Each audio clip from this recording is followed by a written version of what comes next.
નમસ્કાર મિત્રો, આજનું આપણું ચેપ્ટર છે ચેપ્ટર નંબર 6, જેનું નામ છે ડેમોલિશન એન્ડ ડિસમેન્ટલિંગ ટેકનિક્સ. ઓકે, તો શરૂઆત કરીએ આ ડિમોલિશન ચેપ્ટરમાં. તો શું કહેવા માગે છે જોઈશું. પહેલાં ઇન્ટ્રોડક્શન. ઓકે, તો ઇન્ટ્રોડક્શનની સાથે જ પહેલું છે આપણને આપી છે ડેમોલિશનની વ્યાખ્યા. તો ડેમોલિશન કોને કહેવાય સમજીશું. ડેમોલિશન એટલે પૂર્વ આયોજિત અને નિયંત્રિત રીતથી કોઈપણ બિલ્ડિંગ, સ્ટ્રક્ચર અથવા તેના ભાગને તોડવા કે દૂર કરવા, તેને આપણે ડેમોલિશન સમજીએ છીએ. ડેમોલિશનથી બિલ્ડિંગની આસપાસના વિસ્તારને નુકસાન ન થાય તેની કાળજી લેવામાં આવે છે. સિમ્પલ છે મિત્રો, આપણે ડેમોલિશન એટલે સમજીએ છીએ કે કોઈપણ બિલ્ડિંગને આપણે તોડવું, તો જેને આપણે ડેમોલિશન કહીએ છીએ. અને ડેમોલિશનમાં પણ ખાસ એક કાળજી શું રાખવાની કહે છે આપણાને, કે જે તે જગ્યાએ આપણે બિલ્ડિંગ તોડીએ છીએ અથવા કોઈ પણ સ્ટ્રક્ચરને ડેમોલિશન કરીએ છીએ, તો તેની આજુબાજુના આવેલા વિસ્તારમાં જે છે, ઓકે, જે કોઈ પણ વસ્તુ કે જેને નુકસાન ન થાય તેની કાળજી લેવામાં આવે છે. આગળના પોઈન્ટમાં શું કહે છે કે ડેમોલિશનની જરૂરિયાત. તો મિત્રો, આપણે ડેમોલિશન કરવાની જરૂરિયાત શું છે, શું કામ ડેમોલિશન કરવામાં આવે છે, બરાબર, અથવા શું કામ જરૂરી છે. તો સામાન્ય રીતે કોઈપણ બિલ્ડિંગ ખૂબ જૂનું થાય અથવા તેની ડિઝાઇન લાઈફ પૂર્ણ થાય ત્યારે તેને તોડીને દૂર કરવામાં આવે છે. શું કહે છે કે કોઈ પ્રકારે બિલ્ડિંગ છે અથવા કોઈ સ્ટ્રક્ચર છે કે જે બહુ જૂનું થઈ ગયું હોય અને તેની ડિઝાઇન પીરિયડ એટલે કે લાઈફ ટાઈમની જે મર્યાદા છે, ઓકે, તે પૂર્ણ થઈ ગઈ હોય, ત્યારે આ બિલ્ડિંગ તોડવાની જરૂર આપણને પડે છે, એટલે કે ડેમોલિશનની જરૂર પડે છે. આગળ જોઈશું કે ડેમોલિશનની જરૂર નીચેના કિસ્સામાં પડે છે. હવે આપણે એ પણ જોઈએ કે કયા કયા કિસ્સા, કયા પ્રોબ્લેમ્સ હોય તો આપણે ડેમોલિશનની જરૂર પડી શકે છે. તો ફર્સ્ટ પોઈન્ટ છે કે જ્યારે બિલ્ડિંગ ખૂબ જ જૂનું થઈ ગયું હોય ત્યારે આપણે ડેમોલિશનની જરૂર પડશે. ફર્સ્ટ પોઈન્ટમાં શું કીધું મિત્રો, કે બિલ્ડિંગ બહુ જૂનું થઈ ગયું હોય અથવા ખૂબ જ જૂનું હોય ત્યારે જરૂર પડે છે. સેકન્ડ પોઈન્ટમાં શું કહે છે કે બિલ્ડિંગનો કોઈ ભાગ નબળો પડી ગયો હોય ત્યારે, કે બિલ્ડિંગનો કોઈ એવો ભાગ છે, બરાબર, ફોર એક્ઝામ્પલ સ્લેબ છે કે બીમ છે કે કોલમ છે, જે બહુ ખરાબ થઈ ગયો છે, નબળો પડી ગયો છે, કે જે લોડ સહન કરી શકતું નથી, ત્યારે આપણે બિલ્ડિંગને ડેમોલિશન કરવાની જરૂર પડી શકે છે. ઓકે, નંબર 3, તો બિલ્ડિંગમાં કોઈ આંતરિક ફેરફારો કરવાના હોય. શું કહે છે કે બિલ્ડિંગમાં આપણે કોઈક નાનું મોટું ફેરફાર કરવું છે તો પણ આપણે બિલ્ડિંગને ડેમોલિશન કરી શકીએ છીએ. ઓકે, નંબર 4, કે જ્યારે બિલ્ડિંગની ડિઝાઇન લાઈફ પૂર્ણ થઈ ગઈ હોય ત્યારે, કોઈ સ્ટ્રક્ચર બનાવેલું છે, ઓછામાં ઓછા 50 વર્ષ થઈ ગયા છે આપણે, બરાબર, તો એ 50 વર્ષ સુધી તેની લાઈફ ટાઈમ મેમ્બરશીપ જે છે, લાઈફ ટાઈમની એટલે કે તેની મર્યાદા છે, બરાબર, ડિઝાઇનની લાઈફ પૂર્ણ થઈ ગઈ હોય ત્યારે પણ આપણે બિલ્ડિંગ તોડવાની જરૂર પડી છે, એટલે કે ડેમોલિશનની જરૂર પડશે.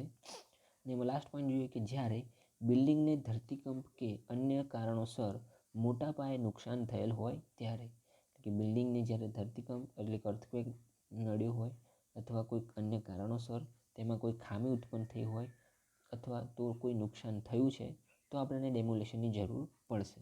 ઓકે, તો અહીંયા ઘણા પોઈન્ટ હતા જે આપણે જોયા, 4-5 પોઈન્ટ, કે જે આ કારણોસર આપણને ડેમોલિશનની જરૂર પડે છે. આગળ જોઈશું. તો નેક્સ્ટ ટોપિક શું કહે છે કે ડેમોલિશન માટે સર્વે. આપણે ડેમોલિશન તો કરવાનું છે અથવા કરવાના છીએ, તો કઈ કઈ બાબતનું ધ્યાન રાખવાનું જરૂરી રહેશે, તેના માટે આપણે શું સર્વે કરવો પડશે, તો એ પોઈન્ટ આપણે શીખવાનું છે. તો શરૂઆત કરીએ. કોઈપણ બિલ્ડિંગના ડેમોલિશન માટે વિગતવાર સર્વેક્ષણ અને મૂલ્યાંકન જરૂરી છે. કે આપણે જે તે બિલ્ડિંગનું ડેમોલિશન કરીશું અથવા કરવાનું છે તો તેના માટે શું સર્વેક્ષણ કરવું પડશે, શું સર્વે કરવું પડશે, શું મૂલ્યાંકન ધ્યાનમાં લેવું જરૂરી પડશે. ઓકે, તો એ પોઈન્ટ્સ બધા અહીંયા લખેલા છે જે આપણે સમજવાના છે. સમજીએ એમાં કે બિલ્ડિંગ સર્વેમાં નીચેની બાબતોનો સમાવેશ થાય છે. તો બિલ્ડિંગ સર્વે કરશું તો કઈ કઈ બાબતનો સમાવેશ થશે એ જોઈએ. તો નંબર 1 છે બિલ્ડિંગ સર્વે. હવે બિલ્ડિંગ સર્વે તો કરીશું જ આપણે, પણ તેમાં પણ ઘણા પોઈન્ટ છે કે આપણે બિલ્ડિંગ સર્વેમાં શું જોવાનું છે. તો ફર્સ્ટ છે ડ્રોઈંગ રેકોર્ડ્સ. ઓકે, આપણે બિલ્ડિંગ જે તે બનાવેલી છે તેના આપણે ડ્રોઈંગ રેકોર્ડ્સ જોવા પડશે, કે બિલ્ડિંગ કેટલું જૂનું છે, કેટલા ટાઈમથી બનાવેલું છે, બરાબર, એ આપણે ડ્રોઈંગ રેકોર્ડ પરથી તો જાણી શકીશું ને. ઓકે, નેક્સ્ટ આગળ છે મટીરિયલ સર્વે, કે એમાં મટીરિયલ યુઝ કરેલું છે તો ટેમ્પરરી પ્રમાણે આપણે જાણી શકીએ કે કયું પ્રકારનું મટીરિયલ તેમાં વાપરેલું છે, તેનો પણ આપણે સર્વે કરવાનો યોગ્ય રહેશે. પછી છે હેઝાર્ડસ મટીરિયલ. ઓકે, કે એ બિલ્ડિંગમાં મટીરિયલનો યુઝ કરેલો છે તો તેની સાથે હેઝાર્ડસ મટીરિયલ યુઝ થઈ ગયું છે અથવા તેની પર કરેલ છે અથવા ભૂલથી થઈ ગયેલ છે, તો એ મટીરિયલ્સ કયું છે તેનો પણ આપણે સર્વે કરવો પડશે.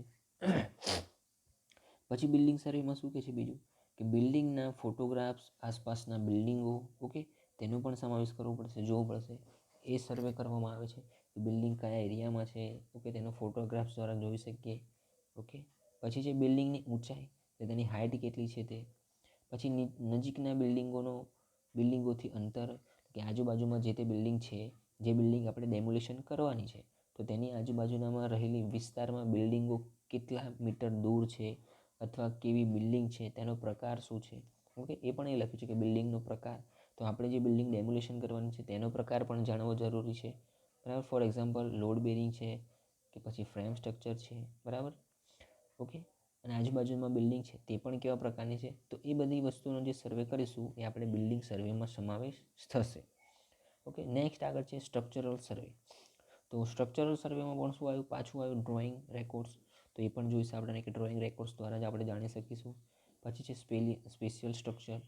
ઓકે, તો સ્પેશિયલ સ્ટ્રક્ચર કેવું છે એ જોવું પડશે. જે મેં તમને કીધું એક્ઝામ્પલ તરીકે સમજાવ્યું, લોડ બેરિંગ છે કે ફ્રેમ સ્ટ્રક્ચર છે. બરાબર. પછી છે બિહેવિયર ઓફ સ્ટ્રક્ચર, કે જે તે ડેમોલેશન કરવાનું છે બિલ્ડિંગનું, એ સ્ટ્રક્ચરનું બિહેવિયર કેવું છે. બરાબર, બહુ જ ખરાબ થઈ ગયું છે કે થોડું હજી ટેમ્પરરી ચાલે એવું છે, કે જે આપણે તેની સાથે યોગ્ય મશીનરીને યુઝ કરીને પણ આપણે ડેમોલેશન કરી શકીએ એમ છીએ. બરાબર છે. પછી છે સ્ટ્રક્ચરલ સપોર્ટ સિસ્ટમ, કે જે સ્ટ્રક્ચરને યુઝ થતી સપોર્ટ સિસ્ટમ છે, ફોર એક્ઝામ્પલ બીમ, કોલમ જે છે અથવા ફાઉન્ડેશન છે, તો એ પ્રકારે કેવા છે, તેની મજબૂતાઈ કેવી છે, ખરાબ છે, સારી છે, તો તેનો સર્વે કરવો જરૂર છે.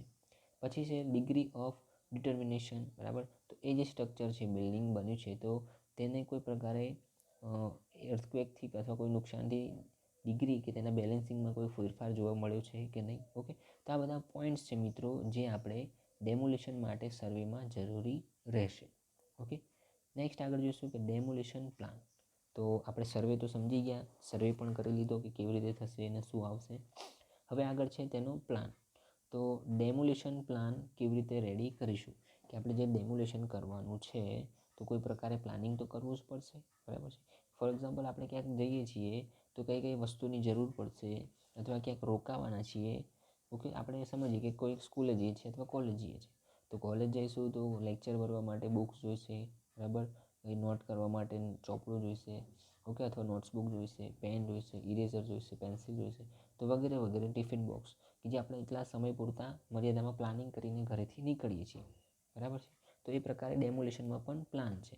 તો એ સમજીએ કે ડેમોલેશનની મંજૂરી માટે બિલ્ડિંગ સર્વેના આધારે ડેમોલેશન પ્લાન તૈયાર કરવામાં આવે છે.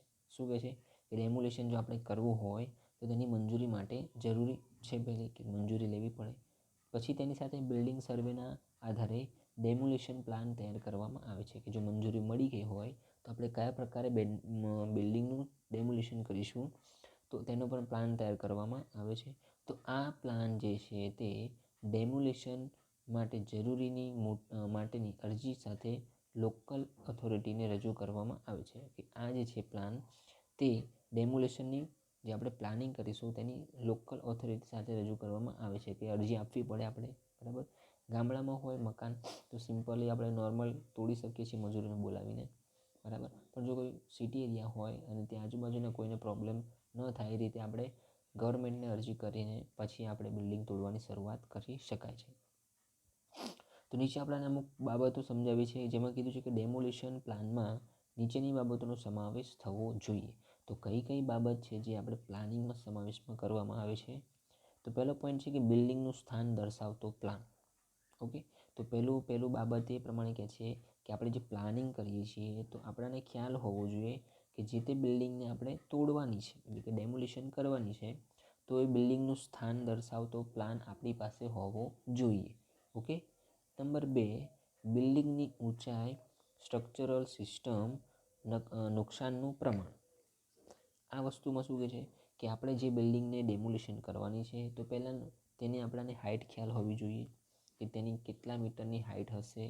ઓકે, પછી છે તેના સ્ટ્રક્ચરલ સિસ્ટમ, કે એના જે સિસ્ટમના જે મેઇન પાર્ટ છે, બીમ છે, કોલમ છે, સ્લેબ છે, ફાઉન્ડેશન છે અથવા વોલ છે, તો એ કેટલા પ્રકારે નુકસાન પામેલ છે કે નહીં, અથવા નુકસાન પામેલુંનું પ્રમાણ. બરાબર, તો એ બધા કેવા છે, કાર્યરત છે કે નથી, તે બાબતનો સમાવેશ થશે. તે પણ આપણને ખ્યાલ હોવો યોગ્ય છે. બરાબર છે. આગળ છે બિલ્ડિંગની આસપાસના સ્ટ્રક્ચરોની વિગત, ઊંચાઈ વગેરે, કે આપણે જે બિલ્ડિંગનું ડેમોલેશન કરવાનું છે તેની વિગત આપણને ખ્યાલ હોવી જોઈએ. For example, multi story building છે, સિંગલ સ્ટોરી બિલ્ડિંગ છે, ઓકે, કે પછી લોડ બેરિંગ છે કે ફ્રેમ સ્ટ્રક્ચર છે, તો તેનો ખ્યાલ હોવો જોઈએ. પ્લસ તેની સાથે તેની ઊંચાઈનો પણ ખ્યાલ આવતી હોવી જોઈએ. બરાબર છે. અને એની આજુબાજુના જે વિસ્તારમાં રહેલી બિલ્ડિંગો છે તેની હાઇટ શું છે, તેનું ઊંચાઈ શું છે, તેનું સ્ટ્રક્ચરનું બિહેવિયર શું છે, બરાબર, તેનો પણ ખ્યાલ આપણને વગેરે પ્રમાણે હોવો જોઈએ. નંબર 4 એ પ્રમાણે જોઈએ કે લેઆઉટ પ્લાન. તો બિલ્ડિંગ જે તે જગ્યાએ આપણે સાઇટ છે ડેમોલેશન કરવાનું છે બિલ્ડિંગ, તો એ બિલ્ડિંગનો આપણી પાસે લેઆઉટ પ્લાન હોવો જોઈએ, કે જેની મદદથી આપણે ટેમ્પરરી સમજી શકીએ કે ભાઈ આજુબાજુના એરિયામાં આટલા પ્રકારે બીજી બિલ્ડિંગ છે, ઓકે, અને આટલી સ્પેસ છે. પછી છે ડેમોલેશનની સૂચિત મેથડ, કે જે પ્રકારે આપણે ડેમોલેશન કરવાનું છે તો તેની આપણને મેથડ ખ્યાલ હોવી જોઈએ, કે જે તે પ્રકારે બિલ્ડિંગ છે તો એના માટે આપણે આ પ્રકારની મેથડથી ડેમોલેશન કરી શકીએ છીએ. ઓકે, ફોર એક્ઝામ્પલ તરીકે સમજી શકીએ તો. પછી છે કે આસપાસના બિલ્ડિંગોનું શોરિંગ અને સલામતીના પગલાં, કે આપણે જે ડેમોલેશન કરીશું જે તે બિલ્ડિંગનું, તો તેની આજુબાજુના જે બિલ્ડિંગ આવેલી છે તો તેને કોઈ પ્રકારે શોરિંગ એટલે કે નુકસાન થશે કે નહીં થાય. બરાબર, અને જો નુકસાન થવાનું હશે તો આપણે એના પહેલાંથી અગાઉથી કયા સલામતીના પગલાં લેવા પડશે એ પણ ખ્યાલ આપણને હોવો જોઈએ. બરાબર, તો એ બાબત ધ્યાનમાં રાખવામાં આવે છે. પછી છે સલામતી માટેના પગલાં. તો બિલ્ડિંગ અથવા માણસ અથવા મજૂરો જે તેને કોઈ નુકસાન થવાનું હોય છે તો અગાઉથી આપણે સલામતીના પગલાં ધ્યાનમાં રાખવાની બાબતનો સમાવેશ કરવામાં આવે છે ડેમોલેશન પ્લાનમાં. ઓકે, પછી છે ડેમોલેશન કામના વિવિધ સ્ટેપનો ક્રમ. ઓકે, સ્ટેપનો ક્રમ ખ્યાલ હોવો જોઈએ, કે ભાઈ ચલો પ્રથમ દિવસે પહેલા સ્ટેપમાં આટલું કામ કરીશું, બરાબર, બીજા સ્ટેપમાં આટલું કામ કરીશું.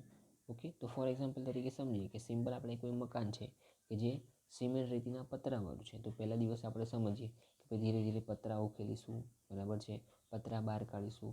પછી બીજા દિવસે શું કરીશું કે તેમાં જે એંગલો અથવા લાકડાના યુઝથી જે નાખ્યું છે મટીરિયલ તેને દૂર કરીશું. પછી ધીરે ધીરે ઉપરના તરફથી દિવાલ ઈંટો તોડતા અથવા ઈંટો કાઢતા નીચેની તરફ આવીશું. બરાબર, ફોર એક્ઝામ્પલ એ પ્રકારે આપણે કામ કરી શકીએ છીએ. બરાબર, પછી આગળ છે કે તૂટેલા કાટમાળના હેન્ડલિંગ અને નિકાલનો પ્લાન. તો એ પણ આપણે ડેમોલેશન પ્લાનમાં સમાવેશ થયેલો હોવો જોઈએ. બરાબર, આપણે ઘરે ગામડામાં જો ખુલ્લા એરિયામાં મકાન તોડતા હોય તો ક્યાં પણ આજુબાજુમાં જે ડેમોલેશન થયેલું મટીરિયલ છે, બરાબર, કાટમાળ નીકળેલું છે, તો તેને આપણે બીજે વેસ્ટ જગ્યાએ યુઝ કરી શકીએ. પણ સિટી એરિયામાં કેવું છે કે કોઈ બિલ્ડિંગ પ્રકાર તમે બિલ્ડિંગ તોડતા જે નુકસાન થયેલું મટીરિયલ બધું મળે છે, રો મટીરિયલ, તો તેનો ક્યાં નિકાલ કરવો, તેનો શું યુઝ કરવો, તે અગાઉથી આપણી પાસે પ્લાનિંગ કરેલું હોવું જોઈએ. બરાબર, ફોર એક્ઝામ્પલ તરીકે સમજી શકીએ કે ભાઈ ચલો આ કોઈ એક જગ્યાએથી બિલ્ડિંગ અહીંયા તોડી છે, તો ત્યાંથી થોડી દૂર 1-2 કિલોમીટર જતાં, બરાબર, ખાલી પ્લોટ પડી રહ્યો છે, તો ત્યાં આપણે તેનો નિકાલ કરી શકીએ છીએ. બરાબર, સરકારની મંજૂરી લઈને. ઓકે, તો એ પ્રકારે પ્લાનિંગ આપણે હોવું જોઈએ. પછી છે સાઇટ સુપરવિઝન માટેની ગોઠવણ વગેરે, કે બિલ્ડિંગનો પ્રકાર વધારે છે તોડવા માટે, ડેમોલેશન ટાઈમ વધારે લાગશે, તો તેના સુપરવિઝન માટે પણ કોઈ માણસ અથવા કોઈ કારીગરને રાખવામાં આવે છે. બરાબર, અથવા તેની ગોઠવણ કરવી હોવી જોઈએ છે. તો આ જે વસ્તુ વગેરે બાબત છે જે તે પણ આમાં સમાવેશ કરવામાં આવે છે. ઓકે, અને લાસ્ટ પોઈન્ટ એવું કહે છે આપણને કે ડેમોલેશનમાં વાપરવાના યંત્રોની વિગત. ઓકે, તો આ બધી વસ્તુ જે છે તેનો બધાની બાબતનો સમાવેશ આપણે અહીંયા ડેમોલેશન પ્લાનમાં કરવામાં આવે છે, કે કયા પ્રકારનું યંત્ર જે છે તેનો યુઝ કરીશું અને કઈ યંત્રની મદદથી આપણે ડેમોલેશન કરવાનું છે. તો બધા પોઈન્ટ જે છે મિત્રો એ ડેમોલેશન પ્લાનમાં આવશે. ઓકે, નેક્સ્ટ આગળ છે આગળનો ટોપિક, જેમાં લખ્યું છે આપણને કે ડેમોલેશનની રીતની પસંદગીને અસર કરતા પરિબળો, કે આપણે જે ડેમોલેશનની રીત વાપરીએ છીએ અથવા વાપરવાના છીએ તો તેને કઈ બાબતથી અસર કરે છે અને કયા પરિબળો છે જે અસર કરે છે કે આપણે ડેમોલેશન કામ કરીએ છીએ ત્યારે. ઓકે, તો ડેમોલેશનની રીત પસંદ કરતી વખતે નીચેના પરિબળો છે તે ધ્યાનમાં લેવા જોઈએ. અમુક કોઈક પરિબળ છે કે જે ડેમોલેશનની રીતમાં દખલઅંદાજી એટલે કે પ્રોબ્લેમ્સ ક્રિએટ કરે છે. તો ફર્સ્ટ છે સ્ટ્રક્ચરનો પ્રકાર. તો સ્ટ્રક્ચરના પ્રકારમાં શું કહેવા માંગે છે મિત્રો કે ડેમોલિશન કરવાની રીત સ્ટ્રક્ચરના પ્રકાર ઉપર આધાર રાખે છે. શું કહે છે પહેલું કે આપણે જે ડેમોલિશન કરીએ છીએ તો એ સ્ટ્રક્ચરના પ્રકાર ઉપર આધાર રાખશે કે સ્ટ્રક્ચર કેવા પ્રકારનું છે. જેમ આપણે આગળ સમજ્યા તે જ રીતે કે ફ્રેમ સ્ટ્રક્ચર હશે કે પછી લોડ બેરિંગ સ્ટ્રક્ચર હશે. ઓકે, આગળ છે કે જુદા જુદા પ્રકારના સ્ટ્રક્ચરલ જેવા કે લોડ બેરિંગ, ઓકે, પછી લોડ બેરિંગ અથવા ફ્રેમ સ્ટ્રક્ચર છે, બરાબર, અથવા આરસીસી ફ્રેમ સ્ટ્રક્ચર છે કે પછી સ્ટીલ સ્ટ્રક્ચર છે, ઓકે, વગેરે વગેરે જે ડેમોલેશનની રીત ઉપર બદલાય છે. એટલે કે તેના સ્ટ્રક્ચરનો પ્રકાર ડેમોલેશનની રીતને અસર કરતા પરિબળમાં આપણે ગણી શકીએ. બરાબર મિત્રો, જેમ તમને સમજાવ્યા પ્રમાણે કે લોડ બેરિંગ છે સ્ટ્રક્ચર કે પછી ફ્રેમ સ્ટ્રક્ચર છે કે આરસીસી ફ્રેમ સ્ટ્રક્ચર છે કે કોઈ પ્રકારે સ્ટીલનું સ્ટ્રક્ચર છે, તો એના પ્રમાણે આપણે જોઈને આપણને ડેમોલેશનની રીતનો ખ્યાલ આવશે. નંબર 2, જેમાં લખ્યું છે સ્ટ્રક્ચરની સાઇઝ. તો જો સ્ટ્રક્ચરની સાઇઝ નાની હોય તો ડેમોલેશન માટે કોઈ ખાસ પ્રકારની રીત જરૂરી નથી. બરાબર, સમજી કે ભાઈ ચલો કોઈ નાનું સ્ટ્રક્ચર છે, નાનું બિલ્ડિંગ છે કે જેને આપણે ડેમોલેશન કરવું છે, તો તેના પ્રકાર માટે આપણે કોઈ વધારે પ્લાનિંગની કે અથવા વધારે ખાસ પ્રકારની રીતની જરૂર પડતી નથી. તેમાં આપણે હાથ વડે ડેમોલેશન થઈ શકે છે, એટલે કે માણસ મજૂરી દ્વારા હાથની મદદથી આપણે તોડી શકીએ છીએ. બરાબર, જો સ્ટ્રક્ચર મોટું હોય તો ખાસ ટેકનિકની જરૂર પડશે કે સ્ટ્રક્ચરની સાઇઝ જો વધારે ખાસ ઊંચી હશે અથવા મોટી હશે તો તેમાં આપણને ખાસ પ્રકારની ટેકનિક્સની જરૂર પડી શકે છે. બરાબર, નેક્સ્ટ આગળ જોઈએ સમયગાળો. તો ડેમોલેશન માટે ઉપલબ્ધ સમય મર્યાદાને ધ્યાનમાં રાખીને ડેમોલેશનની રીત પસંદ કરવી. શું કહે છે કે સમયગાળો, એટલે આપણને કોઈ સમયગાળા દરમિયાન કીધું છે કે ભાઈ બિલ્ડિંગ મોટું છે કે નાનું છે, તો એ પ્રકારે આપણે ટાઈમ જોઈને પણ આપણે કઈ રીત પસંદ કરવી ડેમોલેશનની એ પણ બાબત જે છે તેના પર અસર કરે છે. બરાબર, કોઈ એવું કહે છે કે ભાઈ ચાલો મારી ઇમરજન્સીમાં મકાન તોડવું છે, તમે તોડી આપો, તો એ પ્રકારે આપણે ડેમોલેશનની રીત યુઝ કરીશું. મશીનરી દ્વારા ફટાફટ ડેમોલેશન તોડી શકીશું. બરાબર, પછી છે સ્ટ્રક્ચરનું સ્થાન. તો જે સ્ટ્રક્ચરનું ડેમોલેશન કરવાનું છે તેનું સ્થાન ક્યાં છે તેના આધારે ડેમોલેશનની રીત પસંદ કરવામાં આવે છે. શું કહે છે કે જે તે સ્ટ્રક્ચરનું આપણે ડેમોલેશન કરવાનું છે તો સૌપ્રથમ આપણને ખ્યાલ હોવો જોઈએ અને એ પણ આપણા માટે જાણવું જરૂરી છે કે તેનું સ્થાન ક્યાં છે, કઈ જગ્યાએ બિલ્ડિંગ છે. ઓકે, ત્યાર પછી આપણે તેના જોયા બાદ આપણને ખ્યાલ આવશે કે કઈ રીતથી આપણે ડેમોલેશન કરી શકીએ છીએ. તો એ પણ પોઈન્ટ છે કે જે સ્ટ્રક્ચરનું સ્થાન છે એ પણ આપણે ડેમોલેશનની રીત છે તેની પર અસર કરતું પરિબળ ગણી શકીએ. જેમ કે ગીચ રહેતાણ વિસ્તાર અથવા ખુલ્લા વિસ્તાર વગેરે, એ પ્રમાણે આપણે એક્ઝામ્પલ તરીકે સમજી શકીએ.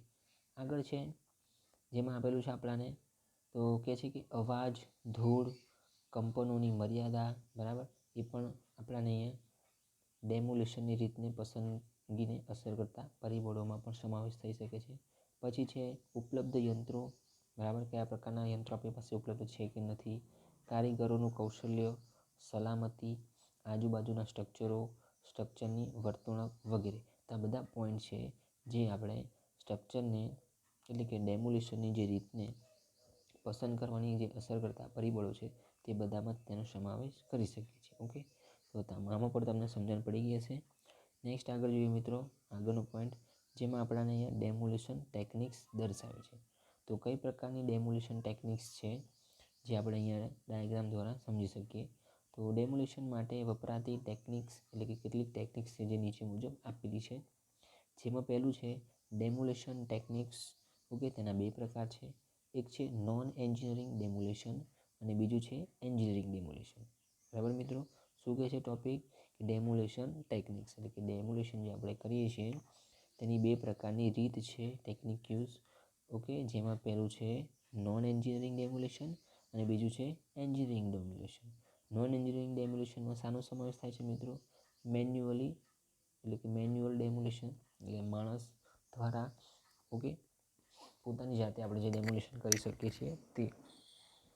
આગળ છે એન્જિનિયરિંગ ડેમોલિશન, જેમાં નંબર 1 પ્રમાણે છે કે મિકેનિકલ મેથડ, અને બીજું છે ઇમ્પ્લોઝ ટેકનિક યુઝ, અને ત્રીજું છે ડિકન્સ્ટ્રક્શન ટેકનિક યુઝ.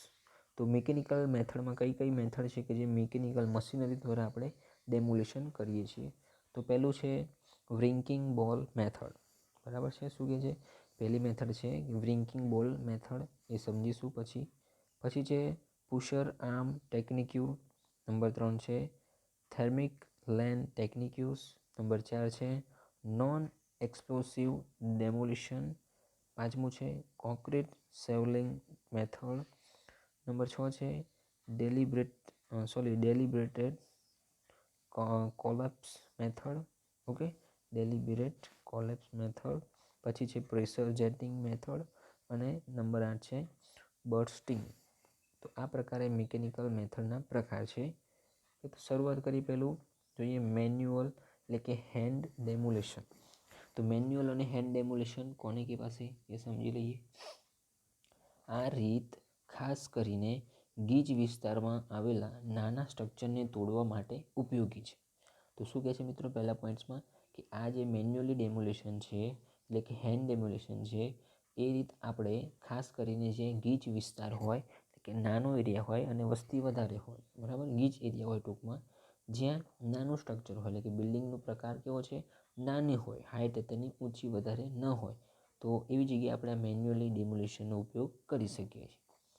સ્ટ્રક્ચરનું ડેમોલિશન જે છે તે મજૂરો હાથ વડે તોડીને કરે છે. કે જે સ્ટ્રક્ચરનું ડેમોલિશન કરે છે તે મજૂરો શું કરે છે? હાથ વડે, એટલે કે હાથના મદદથી, ઓજારના ઉપયોગથી કરે છે. બરાબર. જેમાં ગીચ વિસ્તાર હોવાથી મોટા યંત્રો સાઇટ પર જઈ શકતા નથી. બરાબર. જેમ આપણે ઉપરના યંત્રો જોઈએ, જેવું કે આ છે પહેલું વ્રિંકિંગ બોલ મેથડ. બરાબર. તો એ યંત્ર જે છે અથવા કોઈ મશીનરી કે જેને આપણે ગીચ વિસ્તારમાં ન લઈ જઈ શકતા હોય, તો મેન્યુઅલી મજૂર અને માણસ દ્વારા તેને આપણે તોડકામ કરી શકીએ છીએ. તો આ રીતમાં કારીગરો, મજૂરો સ્ટ્રક્ચરને તોડવા માટે નીચેના સાધનો એટલે કે ટૂલ્સનો ઉપયોગ કરે છે. તો માણસ દ્વારા મશીનરીનો યુઝ નથી કરતા, પણ માણસ દ્વારા બિલ્ડિંગને તોડે છે નાના એરિયામાં, નાના સ્ટ્રક્ચર માટે. તો તેમાં પણ આપણને ખ્યાલ હોવો જોઈએ કે કયા કયા ટૂલ્સ છે જેની મદદથી આપણે તોડી શકીએ છીએ, બરાબર, ડેમોલિશન કરી શકીએ. તો પહેલું છે હેમર, પછી છે પિક્સ, બરાબર, વાયર કટર, વેલ્ડિંગ કટર, પછી છે હેન્ડ ડ્રીવન હાઇડ્રોલિક જેક્સ વગેરે. બરાબર. તો આ બધા વસ્તુ પોઈન્ટ્સ છે કે જેની મદદથી આપણે, એટલે કે જેના ટૂલ્સને ઉપયોગથી મેન્યુઅલી માણસ દ્વારા આપણે ડેમોલિશન કરી શકીએ છીએ. આગળ જોઈએ કે આ રીતમાં બિલ્ડિંગનું ડેમોલિશન ઉપરથી નીચે તરફના ક્રમના કરવામાં આવે છે. જેમ મેં તમને એક્ઝામ્પલ તરીકે સમજાવ્યું આગળ એ પ્રમાણે, કે બિલ્ડિંગ જો તોડવાની શરૂઆત કરી હોય તો ઉપરના ભાગથી ધીરે ધીરે તોડતા નીચે તરફ આવવામાં આવે છે. કોન્ક્રીટના ઘટકો જેમાં કે બીમ, સ્લેબ, કોલમ વગેરેને તોડવા માટે જેક હેમરનો ઉપયોગ થાય છે. શું કહે છે અહીંયા? જે બીમ છે, સ્લેબ છે, કોલમ છે, બરાબર, તો એ વગેરે કોન્ક્રીટના સ્ટ્રક્ચર જે છે, ઘટકો, કોન્ક્રીટના પાર્ટ જે છે, બરાબર, બનેલા, જેને તોડવા માટે શું આપણે અહીંયા જેક હેમરનો યુઝ કરી શકાય છે અથવા કરવામાં આવે છે. પછી છે રેન્ફોર્સમેન્ટ સ્ટીલને કાપવા માટે ઓક્સિજન એસેટિલિટીન, બરાબર, બ્રશનો ઉપયોગ કરવામાં આવે છે, જે અથવા કટરના મદદથી પણ આપણે કાપી શકીએ. કે ઉપરના માળે તોડેલા કાટમાળ ને શું કહે છે કે ઉપરના જે માળે તોડેલો કાટમાળ છે તેને નીચે લાવવા માટે ટૂટ અથવા સ્કીપનો ઉપયોગ થાય છે, એટલે કે કોઈ પ્રકારે ટ્રોલી, બરાબર, જે એના ઉપરને તોડેલું હોય માલ તેને નીચે લાવવા માટે આ પ્રકારે એક પ્રકારે લિફ્ટનો યુઝ કરી શકાય છે, જેને આપણે અહીંયા શું કીધું છે? ક્યુટ અથવા સ્કીપ. બરાબર. જો બિલ્ડિંગથી નજીકના રોડની ધારનું અંતર 6 મીટર કરતાં વધારે હોય તો ડેબ્રિસને ઉપરના માળેથી નીચે મુક્ત રીતે પછાડી શકાય છે અથવા પડવા દેવામાં આવે છે. બરાબર. શું કહે છે?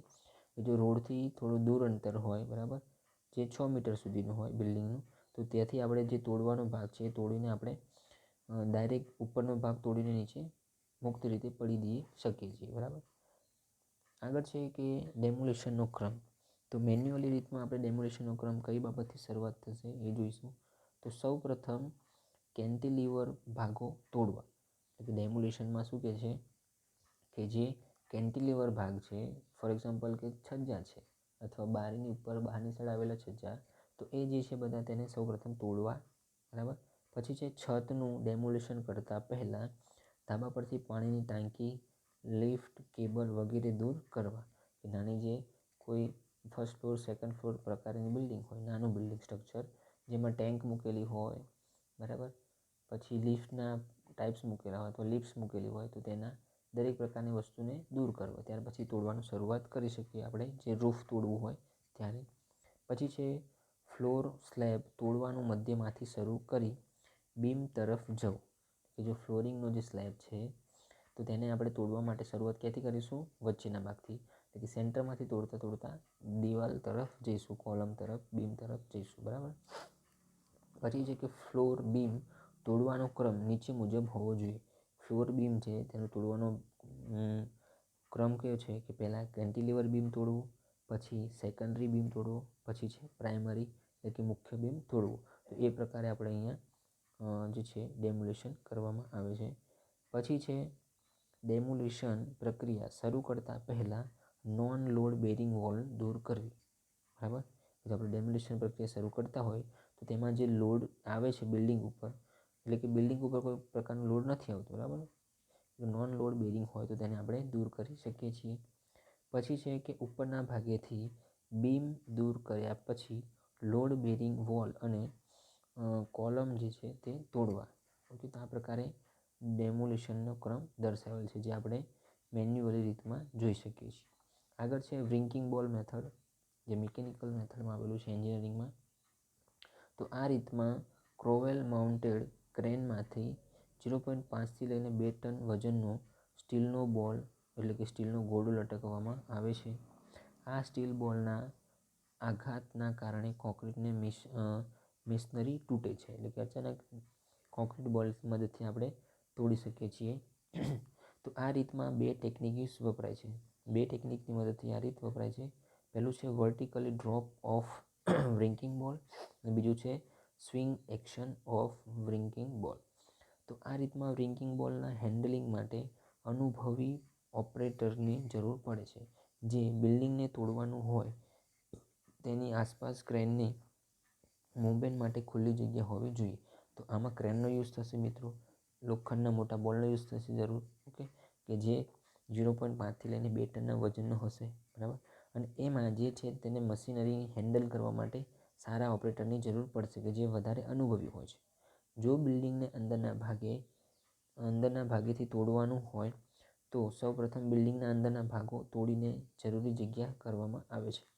ઓકે, જે આપણે અહીં બિલ્ડિંગ જોઈ શકીએ છીએ કે આ પ્રકારે ક્રેનની મદદથી, બરાબર, હોરિઝોન્ટલી વર્ટિકલી બિલ્ડિંગને આપણે તોડવામાં આવે છે. જેમાં લખ્યું છે કે સ્વિંગ એક્શનની મદદથી અને વર્ટિકલી રીતે આ રીતે આપણે બિલ્ડિંગ તોડી શકીએ છીએ, બરાબર. નંબર 3 છે પુશર આર્મ ટેકનિક્સ. તો આ પદ્ધતિમાં હાઇડ્રોલિક જે છે એક્સ્કેવેટર જેવા મશીનને સ્ટીલ પુશર આર્મ વડે ઉંચકીને બિલ્ડિંગની બહારની સપાટી પરથી ધક્કો મારવામાં આવે છે. આ રીતમાં મશીનને જે છે જમીન પરથી ઓપરેશન માટે સખત બેઝ હોવો જોઈએ અને ઉપરાંત બિલ્ડિંગથી રોડની ધારમાં અંતર ઓછામાં ઓછું 6 મીટર હોવું જોઈએ, બરાબર. શું કહે છે કે હાઇડ્રોલિક જે એક્સ્કેવેટર છે જેના મદદથી આપણે મશીનને પુશ કરીએ, આર્મ વડે ઉંચકીને બિલ્ડિંગની બહારની સપાટી પર ધક્કો મારવામાં આવે છે. તો ઘણીવાર બહારની બાજુએથી પાવર જેકની મદદથી અથવા વિન્ચિંગ મશીન અથવા પુલી સિસ્ટમની મદદથી પણ આપણે પાવર બકેટ્સની મદદથી પણ આ દ્વારા બિલ્ડિંગના ભાગને ખેંચીને પણ અથવા ધક્કો મારીને પણ તોડવામાં આવે છે. એટલે કે મશીનરી દ્વારા બહારથી ધક્કોમાં આવીને અથવા ખેંચીને પણ તોડી શકાય છે. પછી છે કે જો બિલ્ડિંગો એકબીજા સાથે જોડાયેલા હોય તો જે બિલ્ડિંગને તોડવાનું હોય તેને હેન્ડ ડેમોલિશન વડે બાજુના બિલ્ડિંગથી અલગ કરવામાં આવે છે. તો આ હતું પુશર આર્મ ટેકનિક્સ. પછી નંબર 4 છે કે થર્મિક લેન્ડ ટેકનિક્સ, કે આ રીતમાં કોન્ક્રીટ અને રિન્ફોર્સમેન્ટ સ્ટીલને ઊંચા તાપમાને પીગાળીને તોડવામાં આવે છે. આ રીતમાં 2000થી લઈને 4000 સેલ્સિયસ જેટલું તાપમાન પેદા કરવામાં આવે છે. એલ્યુમિનિયમ એલોય અથવા આયર્ન એલોયની 14થી લઈને 18 mm વ્યાસની પાઇપમાં એલ્યુમિનિયમ એલોય અથવા આયર્ન એલોયના વાયર રાખવામાં આવે છે. સૌપ્રથમ મેટલ લાન્સને વાયરોની વચ્ચે એસિટિલિન ગેસ ફ્લો કરીને સળગાવવામાં આવે છે. એસિટિલિન ગેસને ઓક્સિજનમાં રૂપાંતર થાય છે માટે અને મેટલ જે છે એ લાન્સ સળગતું રહે છે. જેના કારણે કોન્ક્રીટ અને સ્ટીલ રેન્ફોર્સમેન્ટને ધીરે ધીરે પીગાળે છે, તેનાથી દૂર થાય છે અને તૂટી જાય છે. બરાબર છે. તો ઘણીવાર મેટલ લાન્સના સ્થાને એટલે કે પાવર લાન્સ પણ વપરાય છે. આ રીતમાં સલામતી માટે ખાસ પગલાં લેવાની જરૂર પડે છે કે જ્યારે ડેમોલિશનની અન્ય રીતો માટે વાપરવાની જે શક્ય છે તેના માટે કોઈ વધારે ખાસ પ્રકારની હોય ત્યારે આ રીતનો અપનાવવામાં આવે છે. બરાબર. આગળ છે કોન્ક્રીટ સ્વેલિંગ મેથડ. તો કોન્ક્રીટ સ્વેલિંગ મેથડ પણ જોઈ લઈએ મિત્રો. ઓકે, એક કામ કરીએ આપણે. આજે છે નેક્સ્ટ ટોપિક એ નેક્સ્ટ લેક્ચરમાં જોઈશું, જેનું નામ છે કોન્ક્રીટ સેવિંગ મેથડ. બરાબર. આટલે સુધી તમે યાદ રાખજો, ધ્યાનમાં રાખજો. કંઈક પ્રોબ્લેમ હોય તો કમેન્ટ કરીને પૂછી શકો. નેક્સ્ટ લેક્ચરમાં આપણે અહીંયાથી જોઈશું. કંઈ ભૂલ થઈ હોય તો સોરી એન્ડ થેન્ક યુ.